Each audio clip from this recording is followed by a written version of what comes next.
Mitchell Robinson, 10 and 10. And Julius Randle had a season-high 35 Monday against the Wizards. Tonight he went for 33. And the Knicks, with their best offensive performance of the year, beat the Nets 94-82. Great to have you with us from our Delta MSG studios. Bill Beto, Alan Hahn, and Wally Zerbiak. The coat led to good things. You have to wear that for sure on Saturday. Is that okay? I'm fine with it. No, I can't wear it back to back. I got to break it out for special occasions, but that was a phenomenal performance. Fun to watch this team after the struggles they had, especially in that Wizards game where they thought they were going to beat the Wizards. They played great tonight. They really did. Julius Randle, boy, is he starting to ball. I mean, this guy is a tough matchup. The way he can create matchup problems for other teams. When he's hitting his threes, he becomes very tough to guard because he's very good inside the arc. As long as he makes good, smart decisions, doesn't play around with the basketball, doesn't turn the ball over, he's tough. And then Marcus Morris, it's great to have him back. I mean, when he's in the lineup, this team's just a much better team. Yeah, that's what you saw, because he got off to a slow start shooting-wise, but it was good to see Julius Randle pick up where he left off against the Wizards and also back up a lot of things he said post-game after that Wizards game. You know, you said that beforehand. Okay, well, you said all these things. Make sure you back it up with your performance and your effort. He was a go-to guy to begin this game. He had his matchup. He believed he could win it, and he absolutely did.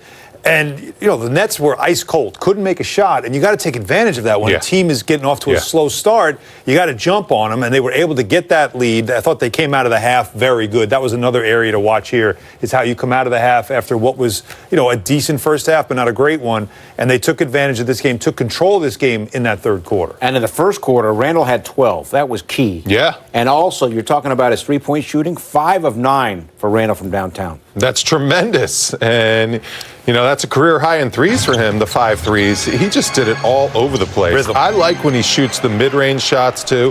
Him and Morris, when they get that mid-range game going, that really takes their game to a new level. I mean, this role is good stuff all around. This is what we're starting to expect to get from Randle. But I'm telling you, when he knocks down those threes, he becomes very hard to guard because he can put the ball on the floor. He can score around the basket over bigger defenders. He's good with his left hand. He's got that spin move where, you know, as long as he doesn't mess around with it and turn the ball over, it's pretty effective because he's got such a big, strong body. This was a solid performance all around by the whole team. And I think another guy that's really key is Mitch. Yes. Mitchell Robinson's defense, he really stifles a team. You mentioned only 8 field goals inside the arc. That's pretty good. And that's because of Mitch's defense, defending the paint and defending the rim. One thing to point out about Julius Randle, what we're noticing the last couple of games, is he stopped trying to be a point forward. Yes. Just be yourself. Be who you are. Quick decisions, look to score, be the scorer. Don't try to do everything else. And you saw him make quicker decisions. All the highlights we showed you there. Most of the time, one-on-one matchups, he's going to win them. I mean, he feels pretty confident in a lot of his one-on-one matchups, and he felt it tonight just like he felt against the Wizards. And we're seeing a guy making quicker decisions and not trying to do too much. Just be the player you were brought here to be. But when your outside shot goes in, it just makes your game of course.